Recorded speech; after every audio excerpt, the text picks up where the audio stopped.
Developing property as a career can seem like a very lucrative and very appealing way to make your millions. However, the reality is very different. Take Jonathon Moon, a sales director in IT, earning great money and driving a fast car. He wanted to give all this up for a career as a property developer. However, 6 months into his first development, it seemed Jonathon was having a change of heart. It has been an absolute rollercoaster. There is no two ways about it. I've never done anything like this before, and I hope to never do anything like this again. But 18 months later, Jonathon has gone back for more. The question is, has he learned any lessons? We learnt from the last time. There's no need to spend quite as much money on technology.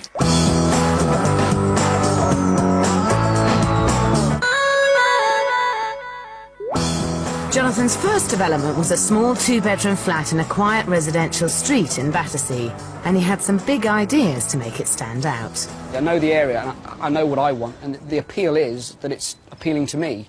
So if I like it, then I'm hoping that other people might do too.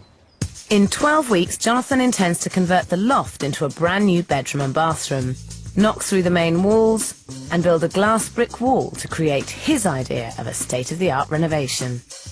Smooth, feel of sophistication, nothing frilly, nothing fancy. You know, worktops that merge with worktop space rather than having edges and lines. Jonathon's convinced that high-tech gadgets, including plasma screens, zone lighting, a music system linking all the rooms, and even a built-in coffee maker, will make him more money. I may be restricting the amount of people that might like the place, but in that I'm restricting it to a sort of person that is prepared to pay the money that I want them to buy it for. Somebody works maybe in the city, maybe in advertising, maybe in media, who knows. I've decided on the route that I'm taking. I don't want to deviate from it, and if at the end of it doesn't work, then I've failed, but I don't presume that I will. Jonathon's so confident that he's borrowed £185,000 and used all his savings to buy and renovate the property. Here we go. So this is it. How long have you owned it? About a month and a half. Right, and how much did you buy it for? 195,000. What are you planning on spending? No more than 50, hopefully. Right, so and selling it for how much? 300. You see 55,000 profit. Indeed. Which would be a fantastic return on Jonathon's investment. He bought the flat for £195,000, not including fees. And his budget is £50,000 for all of the works. Selling for £300,000 would earn him a massive £55,000 before fees for just 12 weeks' work, if he can pull it off. So you're going to keep this room pink then? No. No, dramatically changing everything, hopefully. What's the vision in here? The vision is space. The vision is sort of new, modern living. Rather than having broken rooms, rather than having all these walls with walking from kitchens into bedrooms, into bathrooms or whatever, we're going to completely destroy what we've got as a structure of a house. Knock down through this wall here, and then obviously as we go through into the next room, we'll knock straight through there. So we'll have a long L-shaped kitchen, dining room, living room, sort of involving the sort of person I am mainly. Nice open space living. At the moment, the flat is spread over one floor. At the front there are 3 smallish rooms. One has been used as a reception room and the other 2 have been used as bedrooms. At the back there's a tiny kitchen with an even tinier shower room off it.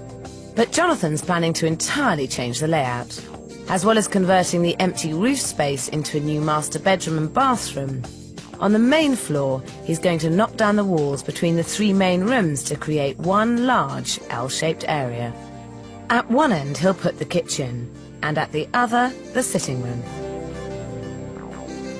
So this will be one big living room here, and then that'll be kitchen in there. And are you sure that you shouldn't have some form of divide between the kitchen and this living space, or do you see this as an open? I just see it as open. I think that, you know, I like when I entertain, if I ever get into the kitchen, you know, maybe somebody's having a drink, sitting down watching the telly. I don't want to have to ignore the people that I'm with. I like the continuation. I like the space. I don't think that there's any need to have any sort of formal partitioning. The plans to open up the 3 rooms do make sense and should create a real feeling of space. Though Jonathon could make this even better by adding sliding doors between the kitchen and living area. He'd keep the same sense of space, but would make the living area much more flexible. But Jonathon's entirely driven by making it where he'd like to live, rather than trying to appeal to as broad a market as he can. So it's going to have all the mod cons attached with it. Yes, we'll have the plasma screen on the wall, the surround sound system. You walk in, the lights will come on, and the CD will start playing. And all in this flat. All in this flat. All in a little area. I mean, hopefully the whole house will be fully technology, or all technology will be linked. So you have a sort of a zoned sound system that you can play outside when you're on the terrace. You can play inside when you're in the living room. Even, for goodness sake, if you want one in the bedroom, you can have a sound system up there. And that's all within the budget of 50,000? It is, yes. Although a budget of £50,000 may sound a lot, there's an awful lot to do on the money. He's allocated £25,000 for converting the loft, £10,000 for the rest of the building work, £4,300 for the new kitchen, £2,100 for the new bathroom and wet room, £3,500 for decoration, £1,500 for carpets and flooring, and £3,000 for all his gadgets, leaving just £600 in case things go wrong. But while Jonathan's happy to spend thousands on gadgets that are unlikely to add a penny of value to this property, he seems reluctant to do some of the basics. And what about the windows? Are you planning on replacing them? Good question. One that I have. Currently, they're new BBC, so they're not best. They were probably fashionable back in the 80s. If we could do something on the curtainage, we can probably mask some of that. I don't think there's any need to rip them out. This is a conservation area, as you know, yeah. And I feel that your purchaser is going to expect the original sashes and not UPVC windows. To spend all this money on a really, really, really amazing, cool flat and then have UPVC windows might be a problem. Yeah. Not convinced. Not convinced. Well, again, we're looking at costs. So if the area wants sash, they might want to put them themselves. Okay. I don't know. I think this is the wrong thing to be saving money on, especially when you look at the size of the building job that Jonathan's taking on. At the back of the flat, Jonathan's planning to build out from the old kitchen onto the patio to create a reasonably sized bedroom. And by moving the existing doorway, he'll create enough space for a luxury ensuite wet room. And there's still enough room for a small private terrace. The end wall of here, what's that going to be? Well, I'm going to try for glass bricks. I think that it's going to allow light to pass through into the bedroom, giving it a feel for more space. The whole place is about space and light, and I think that might work, obviously with some sort of glass door as well, just to give depth. Because maybe you could just have a fully glazed end wall to the bedroom with the doors. I mean, actually, it'd open outwards, wouldn't they? Here, there's enough space. Yeah. But you could have this as a sort of private seating area. Jonathan's creating the second bedroom by converting the empty loft space. It'll have its own ensuite bathroom, tons of storage, and another roof terrace. It's great to put these two small terraces in, and they'll certainly add value. These ideas will appeal to his market. The layout that you've designed is absolutely great. I mean, you couldn't get it better. I think that's really fantastic. But I think that the specification that you're working towards, with all the gadgets involved, may alienate a certain sector of the market. I mean, this is a conservation area, it's a traditional residential area, it's not a new big development, and the kind of people who are going to be prepared to pay for the extra gadgets and want the extra gadgets, I feel would be more likely to also want a gym and bars and a restaurant within a complex. We have a gym around here. There are bars at the end of the road. There's public transport down the end. It has a feel of a conservation area, which maybe somebody would quite like. I quite like it personally. I quite like the Victorian aspect, but I do like my technology. I do like what I want. I just worry that you're spending more than you need to on gadgets which a lot of people will find almost scary. But by making it individual, by making it focused on a certain sort of person, I will attract somebody who has got money, who does want to live here and will pay full asking price. After 9 months searching for his first property, Jonathan wastes no time in getting going. He's decided to project manage the development himself, but he's brought in a team of Polish builders to do the hard work. 2 days later, and the old flat is disappearing. The plaster's gone, the stud walls have gone, and it's moving along at an incredible speed. In fact, just a bit too quickly. I did everything I thought was important, and there was one issue that I neglected to realise was probably the most important. And it's literally at a point now where I have 3 months of a delay.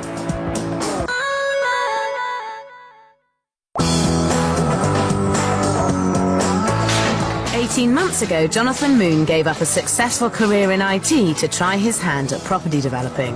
With no previous experience, Jonathon wanted to turn this small two-bedroom flat into a sleek, modern and open-plan apartment to make himself a profit of £55,000. With Jonathon project managing the development himself, the works got off to a flying start. The guys, obviously, they enjoyed the stripping bit. It's the finishing bit that takes the time. But we were saying the other day, I mean, how quickly we can get it all smashed about, but it's putting it all together again and making it look pretty is a hard bit. Yeah, it's not much doing in that floor, but the main thing is a roof, yeah? It's gonna take about, altogether, build it and cover it about 2 weeks. That's going to be the crucial bit, because once we've got the roof on, then obviously all the internals will start, and we'll start being able to decorate. We'll have to make sure that, you know, structurally will be fine downstairs, because the steel work will be in here. Okay. As project manager, it's Jonathon's job to make sure everything arrives when it's supposed to, gets done in the right order and in the right way. But this is a big job, and Jonathon's never done anything like it before.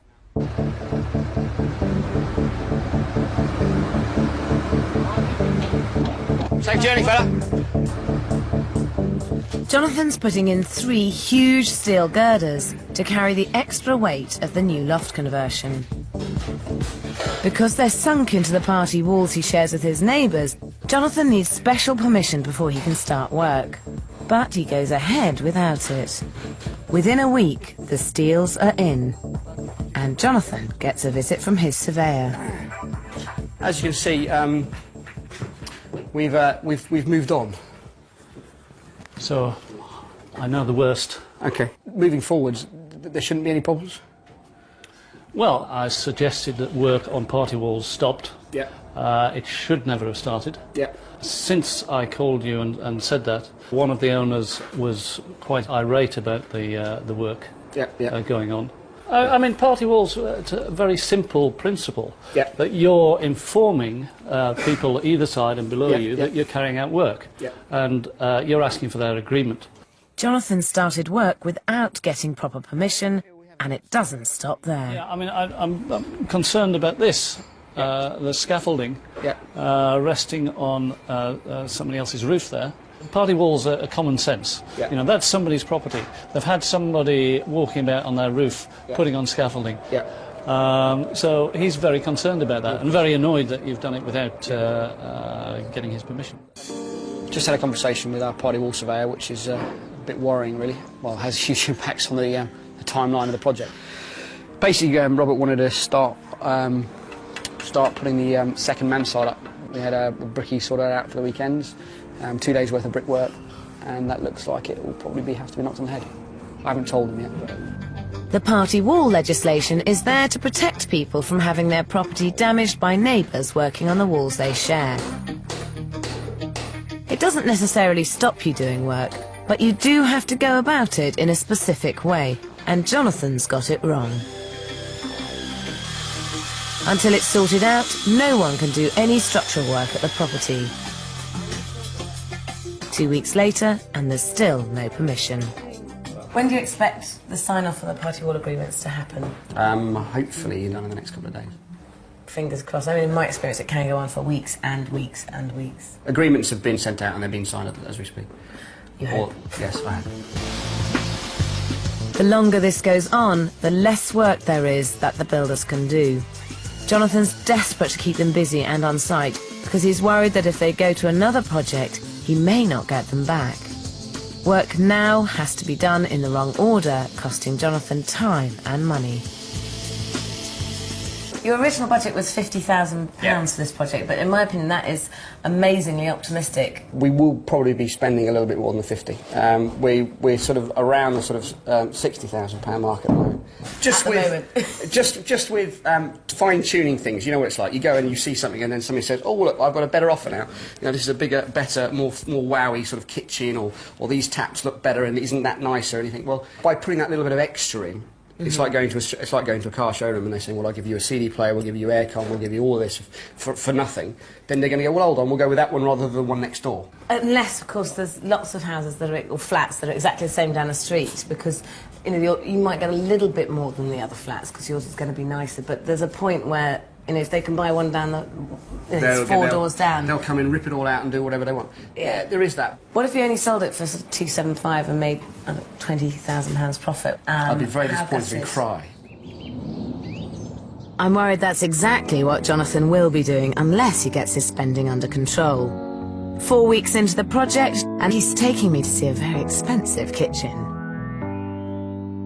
Something like this, nice and plain, just clear lines, nothing too fussy, you know, nice, big, solid cupboards. So this is the one for you, really? Well, it's coming down to something like this. So have you had a price for this particular kitchen for your flat? Top end, it's about £10,000 with everything. So 10,000, your budget's 4,300. Yes. So that would be twice your budget at the moment, because it's 4,300, isn't it? Yeah. 5 weeks into the development, and Jonathon still doesn't have the permissions he needs from his neighbours. Without them, he can't get on with any of the main building work. I've spoken with Robert, and he's cracking on. Is got about a day's worth of work left. I don't want him to go off-site, because if he goes off-site, we could lose him for too long. They usually, when the people call me, come to do it, they have all paperwork, But John never thought that's gonna cause that much problems, so... But he will be remembered for next time. But this time, the development comes to a complete standstill, and Jonathon's builders leave the site.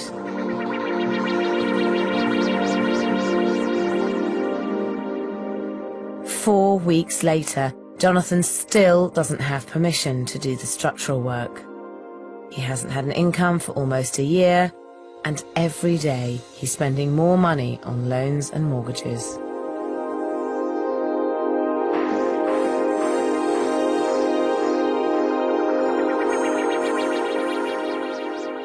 Well, party walls have now become the bane of my life, and for any developer in the future to be aware, because I thought I ticked all the right boxes. I did everything that I thought was important, and there was one issue that I neglected to realise was actually the most important, and that's getting consent to do the works outside.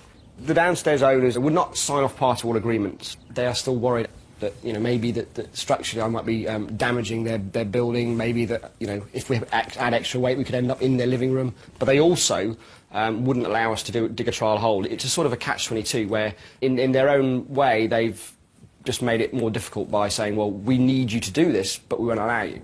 Jonathon needs to dig this hole in the downstairs neighbour's garden to expose the foundations. Then the surveyors can check whether they're big enough to carry the weight of Jonathon's building work. But relationships with the neighbours have gone from bad to worse. And we were trying to make some little creative lights on the side of the stairs. By drilling the wires into the wall, some dust, etc., did fall through into his the wires downstairs and damaged a number of articles, which he has been fully, and I say it in an extended way, fully compensated for his trouble. And you know, apologies all round. These things do happen. If we were able to continue, we'd get this done a lot quicker, and therefore you wouldn't have any more accidents. But anyway. As a developer, it's crucial to properly manage your relationships with people living around your development. Getting the relationship right is really important, because if you don't, it could end up costing you time, money, and a lot of stress. Always try and meet all of your neighbours before you start building work. Let them know exactly what you're planning to do and what your timescale is for getting it done. Try and minimise the disruption to their lives. Help them, and they are more likely to help you. Without their cooperation, developing can be very, very difficult.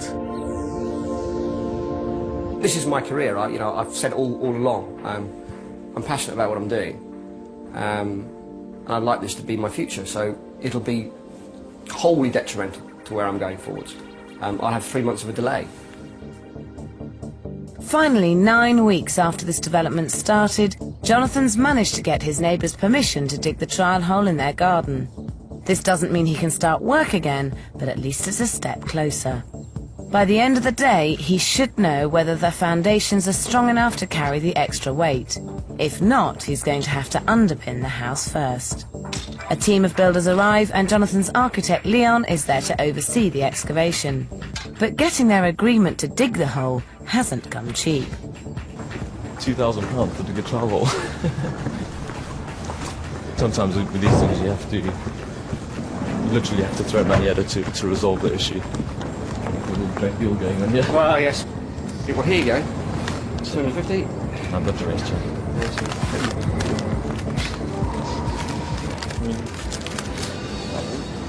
And finally, 2,000. Jonathon needs to get this project moving, and he's decided that paying the neighbours £2,000 compensation for their time and damage to their garden is worth it if he can start work again. But he's using the last of his savings and he still doesn't have permission to start working on the party walls yet. I reckon we could probably go for the Guinness Book of Records here, you know, the most expensive hole in London. I don't know whether or not, you know, we can make something of it, but we've had the trial hole dug and it's all very good news. I've had assurances now that party wall awards will be signed by possibly Friday, Monday at the latest, so heart is now back in the right place and we're moving forwards. 2 weeks later, Jonathon still hasn't got the signed permission from his neighbours. So it's been 2 months since I last came here, and it appears the site has actually stood still. Yes. What's been happening? Well, we've had issues with party walls. So has it actually been signed now? The signing has occurred this morning at 9:30. Have they confirmed that it's been done yet? I haven't had a phone call yet, but I will But be fingers crossed. Fingers crossed, I will be on the phone to them. And so obviously that has been going on for 4 months, hasn't it, the party wall agreement? Yes. Which you hoped it would be resolved very quickly and amicably. Yes. Do you think that maybe it might have antagonised them a bit because you started work before you'd actually asked them to sign? Yeah, I think definitely, because it obviously being my first job, I think that was something that would be sorted out well in advance if I'd ever to do anything like this again, which obviously I am. So. Yeah, because this is your full-time job, so considering it took you 9 months to find this site, yeah. And then there's been a delay of 4 months, so that's actually now 13 months, over a year, with no money coming in. No, it's been a nice holiday, but it'd be nice when the holiday's over and that I can actually get some money coming in. I mean, you know, in everything that we do, it's all about learning, and absolutely. I've learnt lots of harsh realities, and you know, when I go forward again, it will be a completely different sort of ball game, hopefully. With no income and all his savings tied up in the project, Jonathon has decided to rent out his home in Clapham. What I've had to do is rethink my lifestyle, sell a few assets, but you know, this is all in the learning curve, I suppose. But it's been a very expensive lesson to learn. It cost him £10,000 just to get to the position he thought he was in 3 months ago. His flat's gone, his sports car's gone, and autumn is almost here. Jonathon needs to sell this flat as soon as possible, but every day that looks less likely.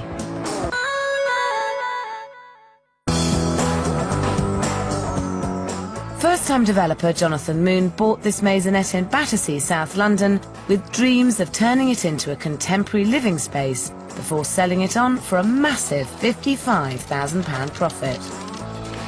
He's months behind schedule, thousands of pounds overspent, but his confidence is as high as ever. Despite the difficult market, Jonathon now wants more money for the flat. Whether I sell it for 325, whether I sell it for 350, whether I sell it for £300,000, there will be profit, I will make money, and hopefully I'll get a name for myself. It's an egotistical way of doing things, but at the end of the day, I'm going to get a name out there, and people will hopefully look at me and say, well, look, you know, we like what Jonathon's done in the past, the finishing's good, and you know, hopefully things will help me sell things in the future. But the most important thing at the moment is to get this place finished and sold, and there's still a very long way to go. 4 months into this project and the real building work has only just begun. Jonathon's hoping that adding a large loft conversion will add thousands to his profit margin. And it will if he ever gets it finished. Well, I had a phone call about 2:30 in the morning on Tuesday evening from the guys downstairs saying that they had a sort of water feature in their bedroom, which I obviously shot down here and where the light socket was, which is usually the place where water finds, and water was pouring from obviously the floor void downstairs into their bedroom. A week ago, the neighbour's flat was fully decorated, but now the water damage has made it uninhabitable. I can't see any way that these walls can stay. They're going to have to be taken down. Ceiling's going to have to be reinstated. God, it's been incredibly stressful, as you can imagine. Bought it 3 years ago, working very hard to pay for it all. Just about got to the stage where, well, basically it was more or less completely finished, with a view to maybe putting it on the market and moving somewhere else. And in the space of 5 months, it's a complete wreck. You've had a very troubled relationship with your downstairs neighbours right from day one, haven't you? We certainly were involved in a bit of a battle. It's been difficult from the word go. I have tried my hardest to appease where possible. Do you think you could have handled it in any way that might have made it easier? I honestly don't think there was anything I could have done. I think if I would have not bought the property, then I think, and not been here, then I think it would have been all right. And I think that was there's the only other way that there would have been a relationship of any kind at all. Just me being here. All I was trying to do is to get in, get the job done, and get out, get on with my life. I've not come along to do this for any other reason.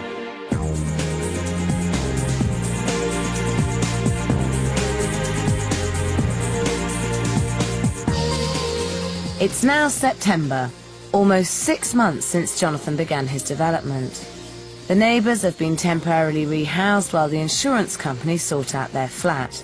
And finally, things are beginning to take shape. The structural work is almost finished, including the new extension and the loft conversion, which means they can get on with the rest of the build. At first glance it may not look it, but this is a very big step forward.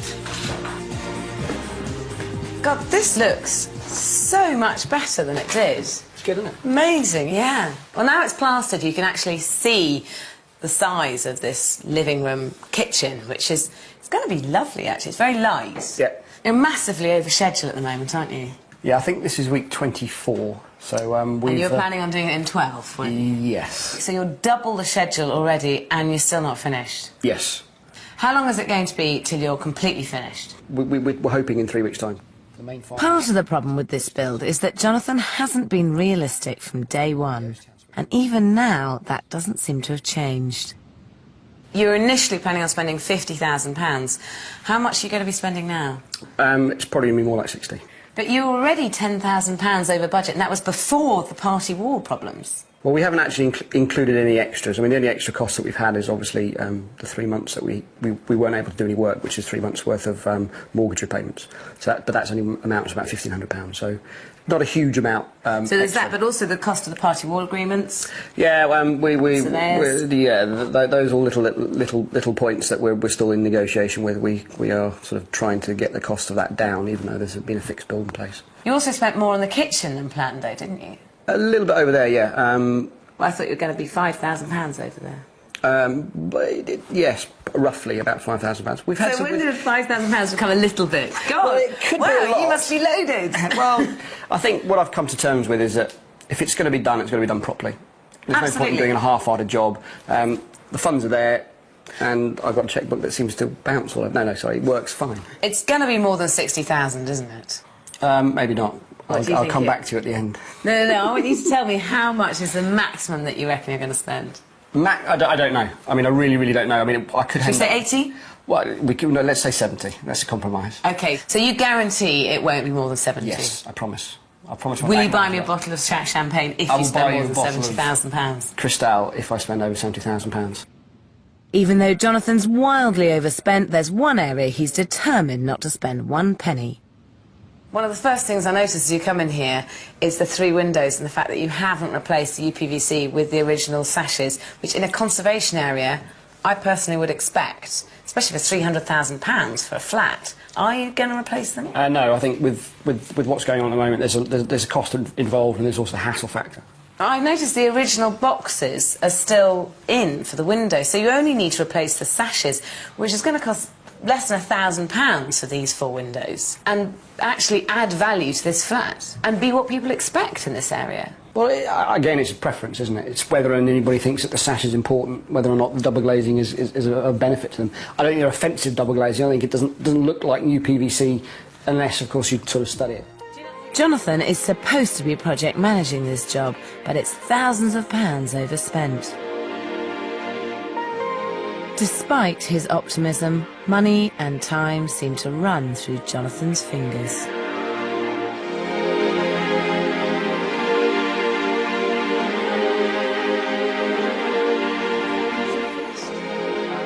Three weeks ago, Jonathan told me the flat would be ready today. Golly. Right, there's a massive amount to do.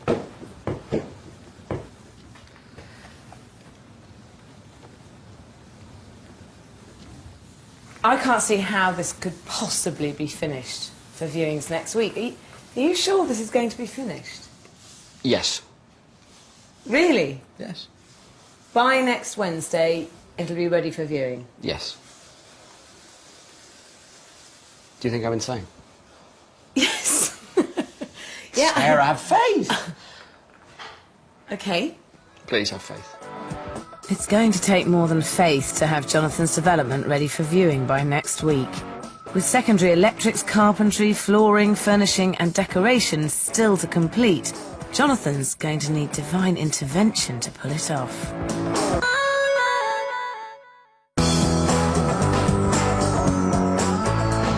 Jonathon Moon is 7 months into a project that should have been finished in 3 and still isn't done. It's the 15th, it's Wednesday, it's 11:15. I think the first estate agents should be walking up the stairs. Clearly, that isn't happening.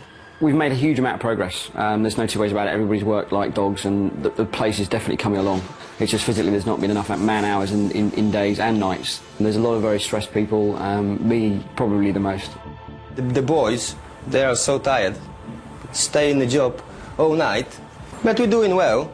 I'm happy with my people and I think Jonathon is happy as well. I'm about as tired as I think I've been in a very, very long time, but I'm nowhere near as tired as the guys. The guys are tremendous. One more day. One more day? I used to work in quite a stressful environment. I used to work as a sales director, but this is a completely different level, above and beyond what I've ever had to deal with before. You know, it has been an absolute roller coaster. There is no two ways about it. I've never done anything like this before, and I hope to never do anything like this again. But with one last push, the flat is finally finished. By knocking down the interior walls, Jonathon has transformed 3 small rooms into a great open-plan kitchen living area. At one end, there's a fully fitted kitchen area which doesn't dominate the room. The hardwood floors and bright white finishes accentuate the sense of light and space, making the room feel bigger. Throughout the apartment, old has been replaced with new. The tiny bathroom and kitchen at the back have been replaced by a bright, airy bedroom with huge windows overlooking its own private terrace. Oh, my word. This is great. Do you reckon? Do you know, I didn't think you'd ever finish it. There was times when I never thought I was going to finish it either. But here we are. It's exactly the way that I'd envisaged it being, down to sort of the paintings on the walls. Although Jonathon spent thousands on high-tech gadgets, including a sound system linked through the flat, computer networking and plasma screen, it's difficult to see these making him the money back. The UPVC windows are still there. Jonathon has spent money on the things he would like in his own home. Well, it's all come together really well. The kitchen looks very smart as well. Thank you very much. The kitchen has a contemporary finish of stainless steel and granite. This look has more than doubled Jonathan's original budget. It does look great, I agree, but to me it doesn't look like it's cost £10,000. And I think you can achieve a similar sort of look that's a very nice kitchen for about a third of the price if you think laterally, and in this sort of development, in this sort of flat, in this sort of road, I don't think it was necessary to spend £10,000. At the back of the flat, Jonathan's fitted a contemporary wet room that will appeal to the young professional market and can be used as an ensuite to the second bedroom. Well, this is lovely, and I'm so glad you didn't use the glass bricks. That looks great. It's good, isn't it? Nice and light. Yeah. Sun reflecting off the back wall. It's good. This bedroom is actually quite a small double room, and there's no storage. The biggest change and the biggest headache has been converting the roof. Jonathan's created a roof terrace off the master bedroom, which looks great and has the same monochrome theme as downstairs. Storage has been built into the eave space, but this does make the room feel smaller.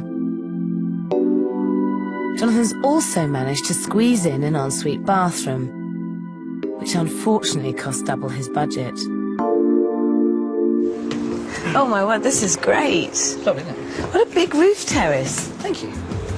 It's very important to try and squeeze a roof terrace in if you've got a first floor flat. I've got to say, it's great views out here, isn't it? Very much. Wonderful. And even better when you've planted it all up. That's if Jonathan's got any money left. His budget for this whole project was only £50,000. Robert, his builder, agreed to a fixed fee, and luckily for Jonathan, he's stuck to it. But elsewhere, Jonathan's costs have gone through the roof. He budgeted £6,400 for the kitchen and bathrooms, but ended up spending £14,955. £3,000 for technology, which cost a staggering £8,500. £1,500 for flooring and carpets, but spent £4,748. Jonathan only allowed £600 as a contingency, but the nightmare of sorting out the party wall agreement and his mortgage payments altogether cost £14,354. Including professional fees, this brings his total expenditure to almost £90,000. How much did you end up spending? I think it was around the £280-something mark, all told. Right, because when I looked at the figures, it looked like it was around £284,500 that you ended up spending. How much do you think the flat's worth now? I don't know, I've got a feeling it's worth around the £300,000 mark, maybe a bit more, depending upon the market. Jonathan bought the property for £195,000, but he spent £89,500 on renovations, almost double what he originally budgeted. If he sells for £300,000, he will only make a profit of £15,500 for 15 months' work. But Jonathan has always believed that spending money on things he loved would increase his profit. Let's hope the agents agree. Oh, full-height doors, they're nice. Wow, this is absolutely stunning. This is a super room, isn't it? Nice and bright. Not too sure about the UPVC windows. This is like the Starship Enterprise. Lovely high, floor-to-ceiling windows, which is great. Integrated speakers. A little terrace, which is good. But it's quite small. I can imagine the sun hitting this really all day, and dinner parties going on late into the night. This is a better sized bedroom. The standard of work's really high. This is one of those areas where possibly this wall could have come out and we could have gone down into the eaves just to give a better feeling of space. You've got really what everyone wants. You've got a flat with its own front door. You've got 2 double bedrooms, 2 bathrooms. Love the open plan reception, good quality kitchen, that's all good. Negative points for me are small bedrooms.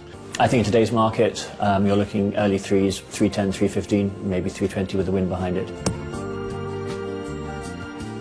Realistically, 285 to 289. Max, he'd achieve 285. We've had 3 valuations on the flat, And the highest of those is 320. The lowest valuation of £285,000 would actually make you a £500 profit on the project. How would you feel about that? Would that be sufficient? I don't think it'd be sufficient. But I think the most important thing is that I have made some money. Absolutely. You haven't. You will. I will. If you sell it. Yes. But if you sell it for 285, you won't actually make any money. No, but I'll... You make £500. Make £500, which is better than a kick in the teeth, but not enough for a year and a half's worth of work. Having sold his car, spent his savings and even rented out his own flat, Jonathon needs to make money on this development. And Jonathon, being Jonathon, he's decided to put his property on the market for its maximum valuation of £320,000. Oh, this is very nice. It's a shame the windows aren't nice slash windows. All the toys are here. Really don't like that. This is like a completely get everything wet kind of shower, is it? This is a funky tap. It's nice, but there's not an awful lot of room for wardrobes. It's very nice. I love the big windows. It's lights. Pointless. It's a really odd-shaped room, but I like that because it's quirky. This bathroom actually is my favourite room. Seems like it should be a really, really big loft conversion. So that room doesn't feel as big as it should. It's a shame it doesn't have any period features and sash windows or nice fireplaces. It's a great bachelor pad, great place for me and my brother to go and live in. And I like the loft. He's done a really nice job of that. It's very early days, but I really hope Jonathon sells his property and remembers the lessons he's learned. Do you think that maybe if you had been on site more here, you would have been able to control it more? Personally, I would have been as much use on site as I would have been off-site, bearing in mind that I've never professed to know anything about what makes a site run smoothly. But if you're not actually interested in learning about building, I'm not sure that you can actually successfully develop. I mean, I can plumb a house, I can wire a house. Don't do it very much anymore, but I can do it. And if you can't, actually, if you don't know the skills, then how do you know if someone's doing it right or wrong? The perfect time to learn is at this stage. I think actually, for me, it's more learning about the programming of it and understanding about how things work. And that's what I've been trying to do over the last sort of 9 months. I'm afraid right from the beginning, Jonathon was unrealistic about what was involved in successfully managing this project. And as a result, much of his profit has been eaten away.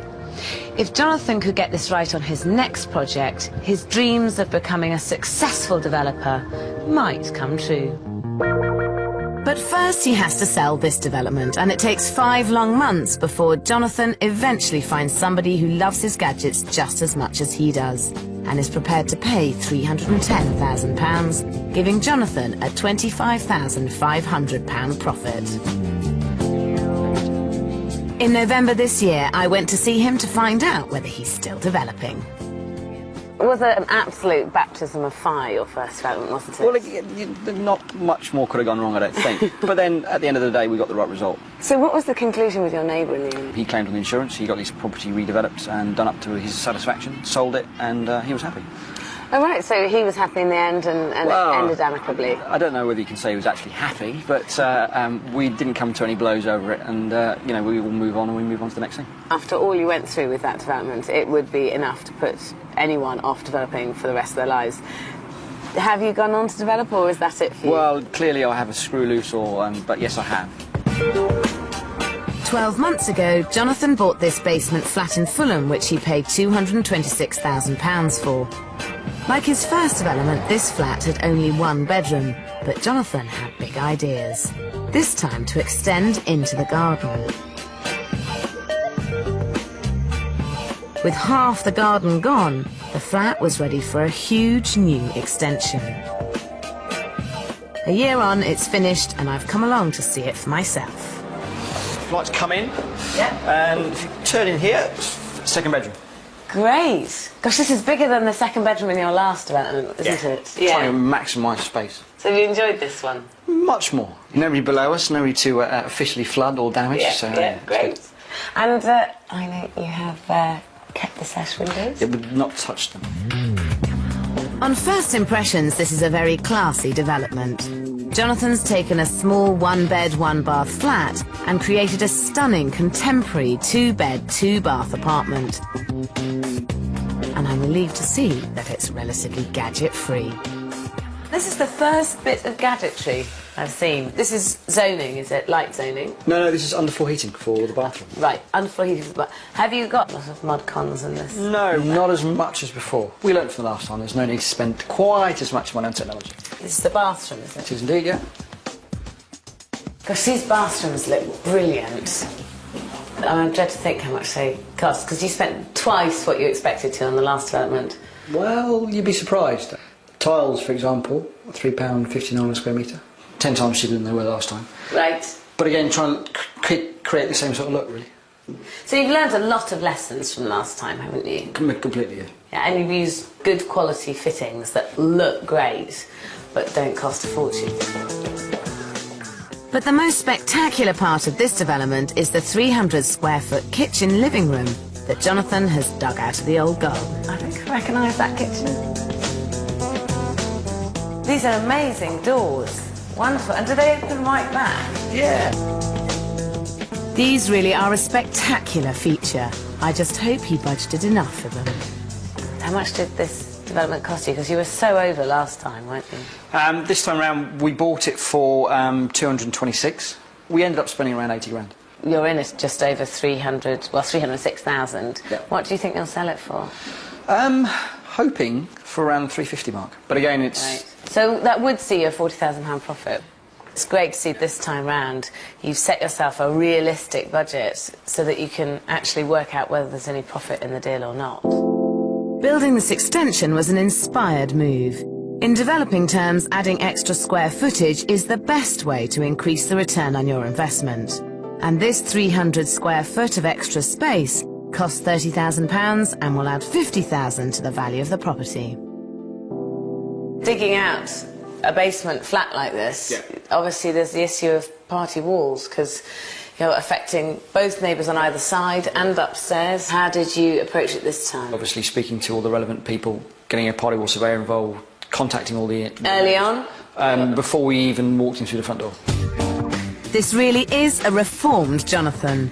18 months ago, he had trouble running his own development, but now he's set up a company and is making money project managing other people's sites, like this bar in Battersea. So this is the new plan, is project management for other people? Not solely. I think that doing stuff for myself is more lucrative, but it's a stopgap and it keeps the bank manager happy. Well, obviously the key is to keep the cash flow rolling, so if this works, it's a good thing to do, and certainly this bar looks amazing.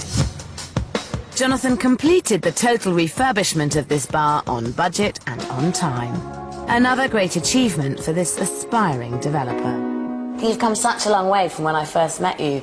I've come a long way. I wouldn't say that I'm sort of sitting here on the rich list at the moment, but I think it's about acquiring knowledge, about acquiring experience, and about doing as much as one can to keep yourself busy. When I first met you with your first project, I really didn't think you'd stick at it, because I just thought, oh, this is never ever going to be a long-term thing.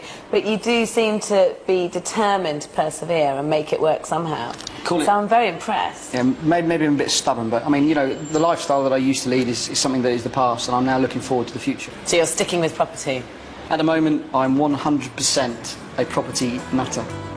With no regrets about giving up his well-paid job in IT, Jonathan's making money and is looking for his next development. Jonathan's first development would be enough to make most people throw in the towel. But after his second development and his plans for the future, he seems to be thinking much more like a property developer, which can only be a good thing for his bank balance. Next week, I'm in Shoreditch, East London, with a young banker who's determined to develop this shell on his own. When I said drawings, I meant drawings. They've got to be by architects. I work in a bank. I've never used a pencil and a ruler in my life.